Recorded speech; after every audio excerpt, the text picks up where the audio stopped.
Hi, this is Jim Lang, and I'm here to introduce Ashley Kim Weiss, who is a passionate, and I met her beforehand, and truly passionate person who wants to effectuate change for people with a disability. She currently serves as the executive director for Together for Choice, a national advocacy organization advancing rights of people with intellectual and developmental disabilities. She's also the president and CEO of Elevare Community, an organization that empowers and uplifts communities worldwide through strategic investments, fostering a more prosperous world filled with empowerment, diversity, and integrity. She has credentials out the wazoo. She's a national certified guardian and licensed California professional fiduciary with a bachelor's degree in finance and management and a master's degree in business administration.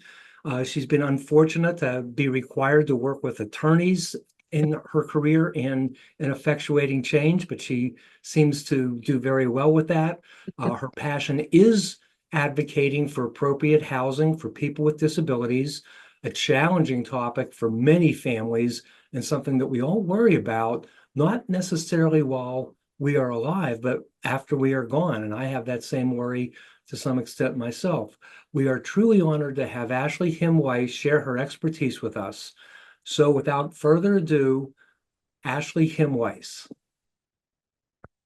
Thank you so much, Jim, for your wonderful introduction and for this opportunity to present on this important topic. Please allow me a moment to share my screen. Okay.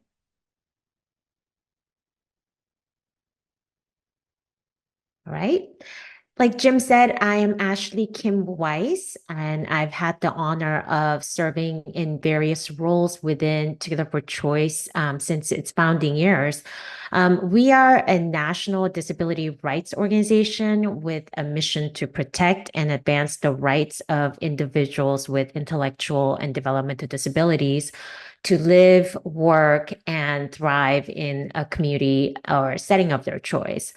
I'm here today to make a case for choice and advocacy when it comes to choosing life options for adults with autism and other developmental disabilities. And here's why. It's estimated that there are about 7.4 million people living with intellectual and developmental disabilities in the United States. However, only about 22% or 1.58 million people are known to or served by IDD agencies. In California, which is my home state, as of January of this year, there were about 444,000 people in the IDD system, and about 45% of them are 18 years and older. Also, it shows that about 84% of all consumers are still living at home with parents or legal guardian. And this is not just unique to California. Most of the data that are out there that shows that the overwhelming majority of people with IDD are still living at home with their parents and family guardians without a sustainable long-term option. So this is exactly why we need different housing models for different needs and preferences. So let's go over some of these models and see how they work. Many of you are familiar with community group homes. I mean, this is the most common housing type available to people with disabilities in the United States. And just like everything in life, there are great homes and there are some horrific ones out there. The great ones I've seen in California are operated by Life Services Alternatives, also known as LSA, which manages and operates 15 high-quality community group homes throughout the Santa Clara County in Northern California. What's so great about LSA is that they provide optional in-home day program as well as community-based programs so that people who may not be able to participate in community-based programs due to their medical or behavioral conditions can still participate. Because everyone's looking for a safe and loving home, but what does that really look like? The homes can have all the best design features, but if the support services are bad and the residents are sitting on a couch all day taking a nap or watching TV while staffers are on their phone and they're just there to babysit, then it's not going to be a successful model, and things are going to go downhill very quickly. So this is what I love about LSA homes, is that the residents do have a full life. Next, we have ARC Jacksonville in Florida, which provides a full range of education, employment, and residential advocacy services to over 500 individuals with IDD through 13 programs and services, including 7 residential offerings.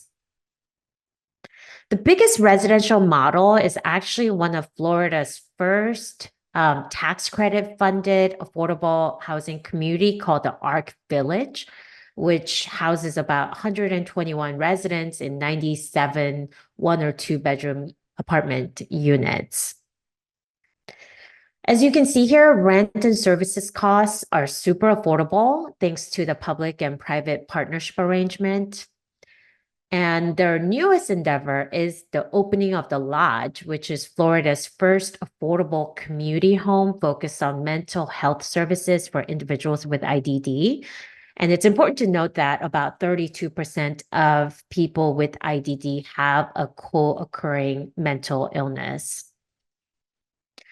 ARC is also investing in specialized aging support to provide care for individuals who are at risk of or living with Alzheimer and related dementia. So they're basically covering everything and is supporting all stages of life.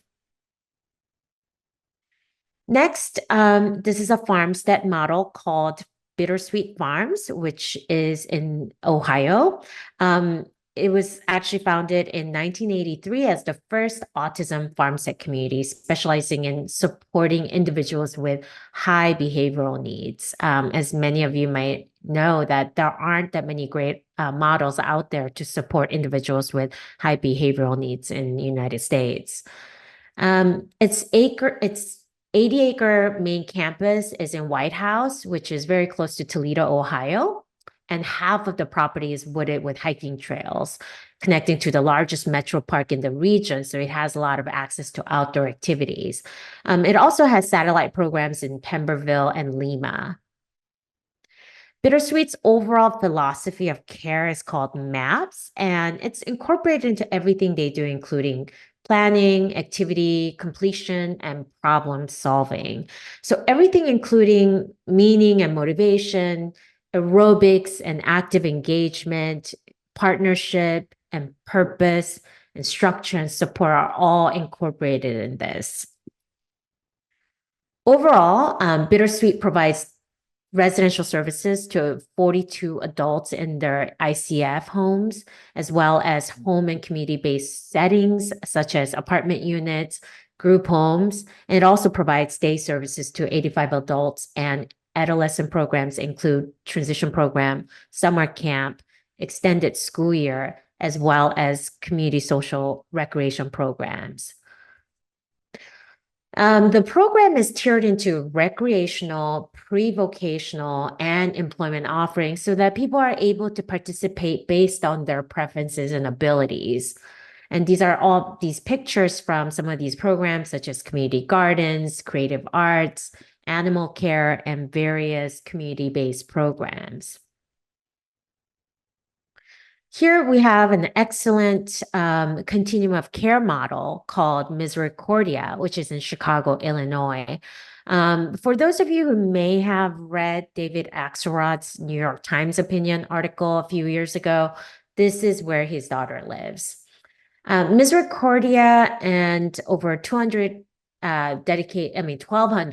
dedicated employees serve about 600 residents from birth to end of life in the greater Chicago area. Currently, it has over 400 people on the wait list.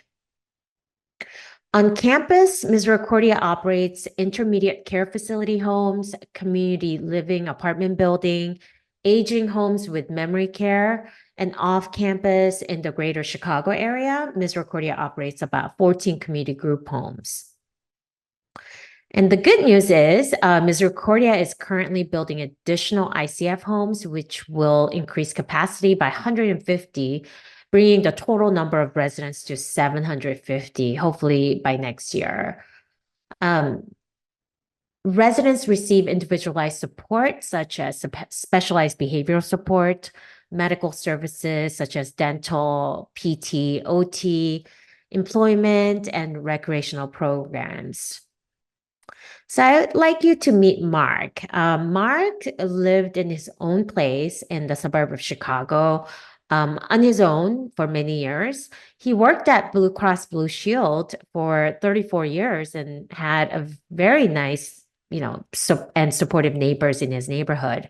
But he really didn't have much to talk about with them as they had nothing in common. So for a very long time, he felt very lonely and isolated living on his own, even though he was able to live on his own. He said that he was very isolated and lonely, especially on weekends when he wasn't working. Then one day, he visited his cousin who was living at Misericordia and attended Misericordia's family festival, and he thought it would be really fun to live there. So he expressed his interest, and eventually he was able to move into a community living facility, which is an apartment complex for 50 residents who are very, very independent. And now he has so many friends. His life is so full. His life is filled with so many activities and connections that he never had when he lived on his own. And this is exactly what we want for our lives, right? For ourselves.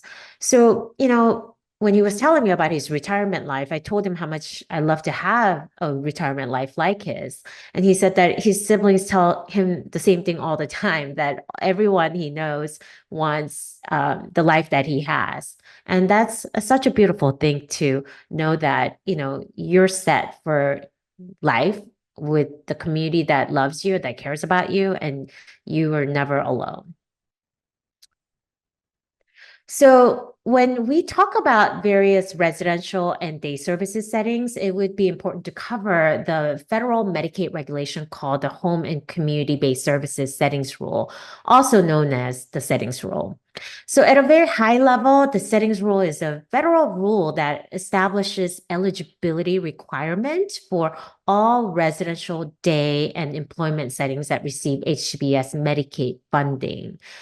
For many people, this can be very confusing to understand. So several years ago, we, Together for Choice, created a tutorial video on this, and it's available on our YouTube channel. And the link is in the presentation slides. So you'll be able to access the video once you download my presentation slides. But the settings rule is not just about physical characteristics. In order to be eligible for HCBS funding, a setting needs to ensure that an individual has access and opportunities to integrate into the greater community.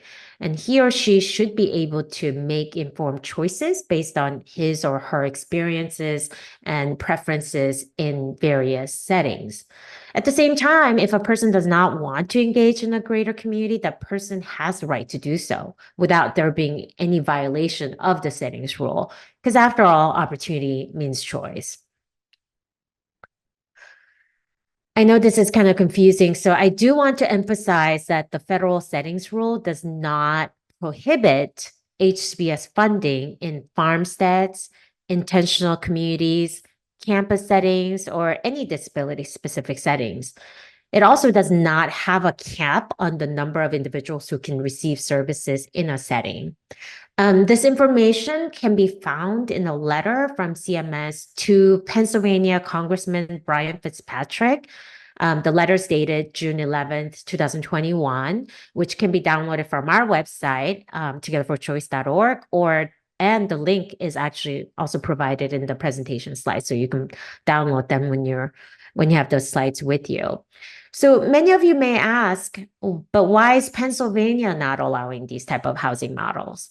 To be clear, states actually can be more restrictive than the federal settings rule, which I don't really support, but that's just a reality here. States can be more restrictive, and that's the position that Pennsylvania is taking. So let's go over what these restrictions are. So in Pennsylvania, no HBS funding is allowed in farmsteads, intentional communities, campus settings, or any disability-specific settings. No residential services can be adjacent to one another. No day services can be adjacent to one another. No human services can be adjacent to one another.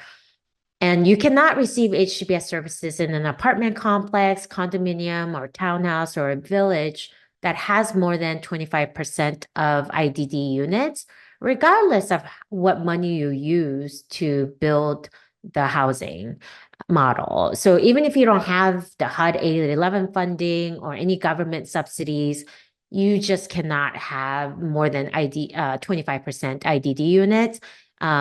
If you do, then you will not, the people living there will not be able to have access to HCBS services. You can have no more than 3 community program participants at a given time and location. You cannot have more than 4 residents living in a home. You cannot have more than 25 individuals in a service location at any given time. So this is the reality in Pennsylvania. I don't know of any population that is subjected to and more restrictions in the state anywhere.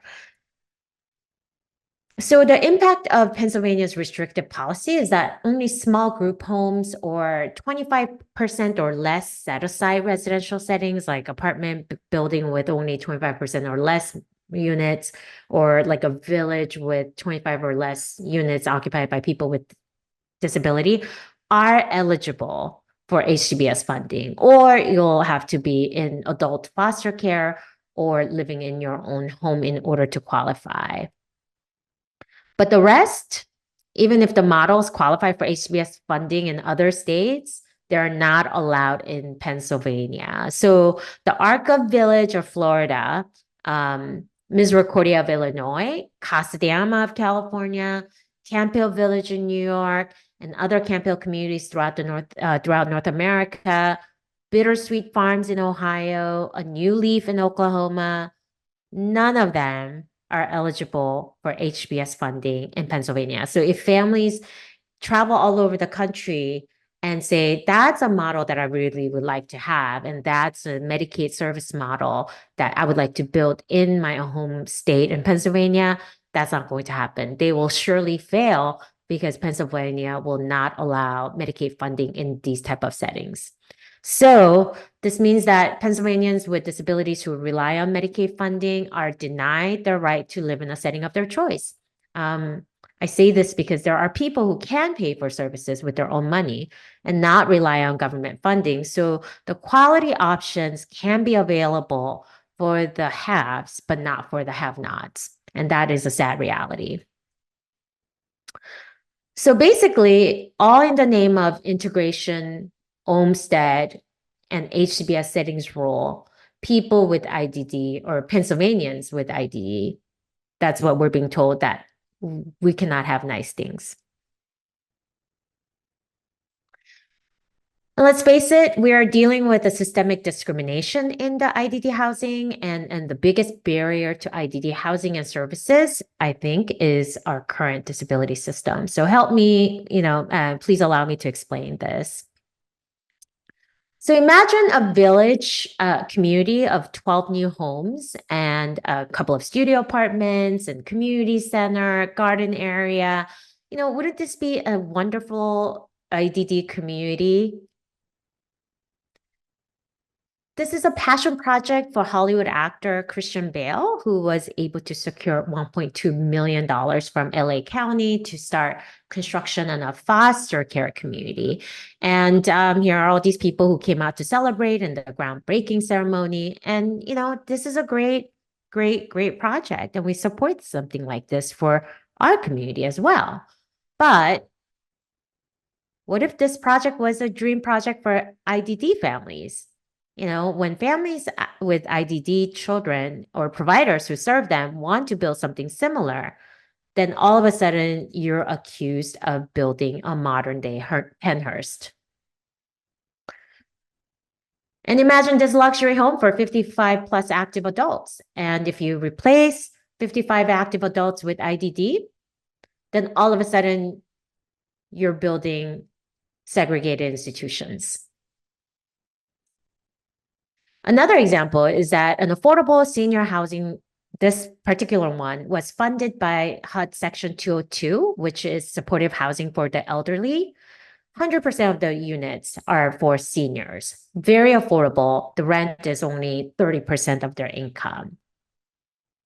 But what if this was for people with IDD, not seniors, and funded by Section 811, supportive housing for persons with disabilities?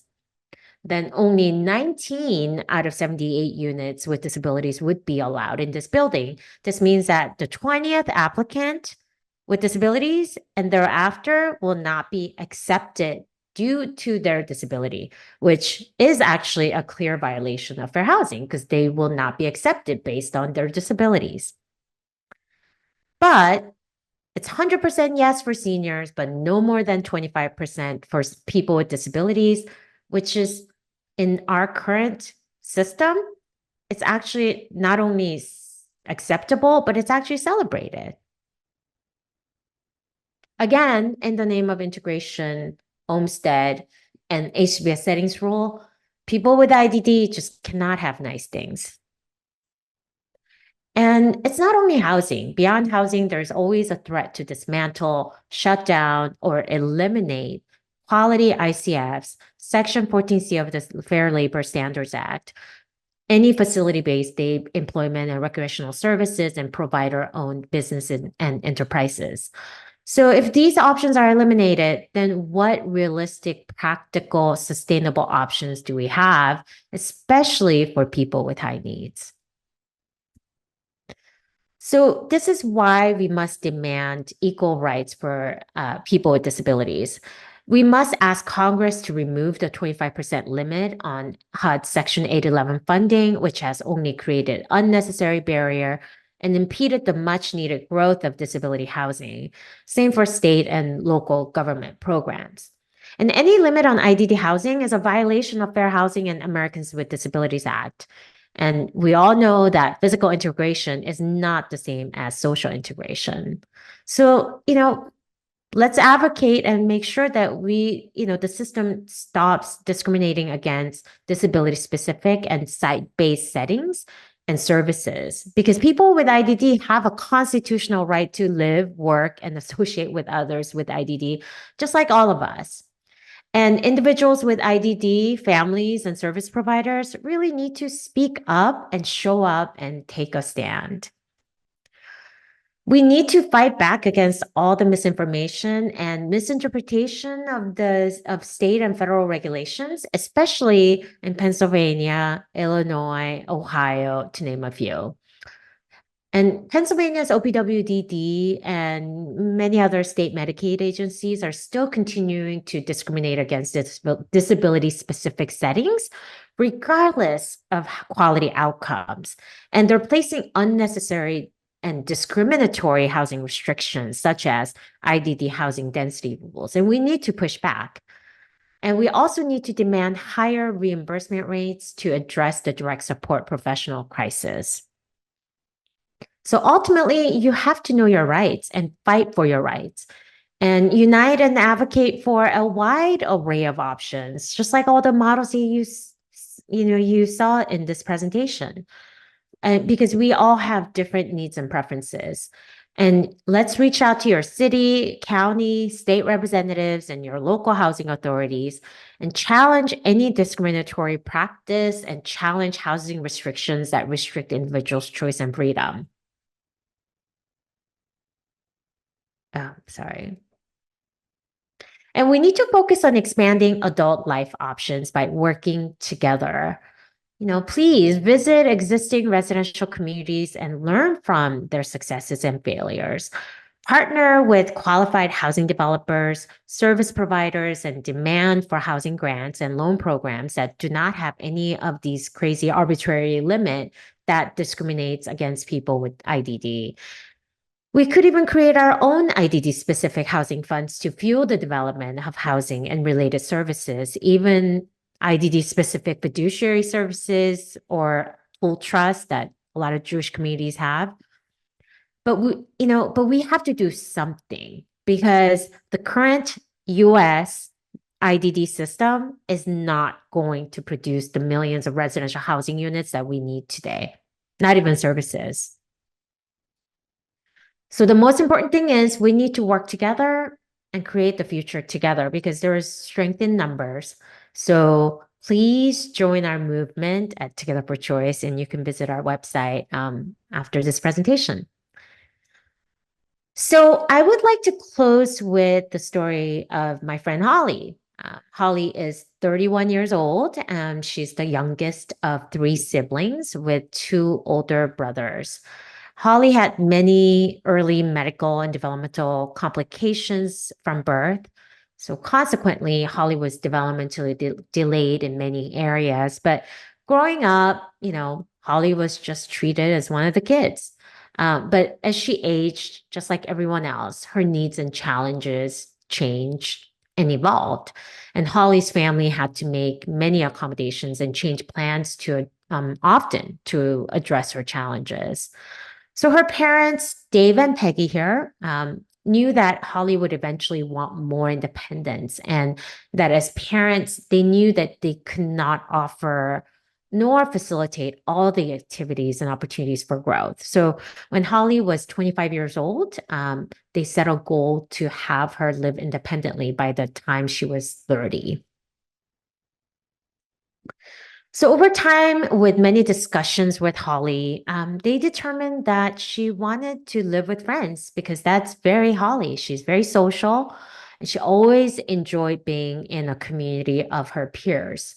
They wanted to find a place where Holly could have strong connections with others for social activities. And they wanted to find a loving and caring staff that had the perspective of helping Holly in her own home and her community. And they also wanted to find a program that has the capability to provide increased care as Holly needed, up to and including dementia care. So, they considered many options, including out of state and in state programs, both private and private pay and Medicaid funded. In California, we call them regional center funded. But eventually, they found Noah Homes to be the most ideal place for Holly. So Noah Homes is an amazing community serving 90 people with Down syndrome and other developmental disabilities in Spring Valley in San Diego County, California. They have 130 staff who really love and respect the residents at Noah Homes. And very most importantly, they operate 2 wonderful memory care homes, which really allows them to support their residents in all stages of life, just like the ARC Jacksonville and Misericordia. So Holly finally made it and moved into Noah Homes in early 2023. And it has been a year and a half, and she's just living an amazing life. I asked Holly's parents, when did you know you had the right decision on Noah Homes? And then to this question, Dave and Peggy shared the story that after Holly moved in, her parents, gave Holly a few months to settle into her new home. And then on Holly's first home weekend, where residents get to visit their parents, they brought her to the family house, and which is like half an hour away. And Holly refused to get out of the car because she insisted that she needed to go back to her own home at Noah. And so her parents spent like 20 minutes negotiating with her and having this discussion, assuring her that she would eventually be able to go back after a short visit and negotiate a return date, set a return date of Sunday at 2 p.m. Because without that, Holly would not get out of the car. And, they were so frustrated that they really thought that they would have to take her back right away. But then they realized what a blessing it was that she was insisting that she needed to go to her own home. That was, just dream coming true, right?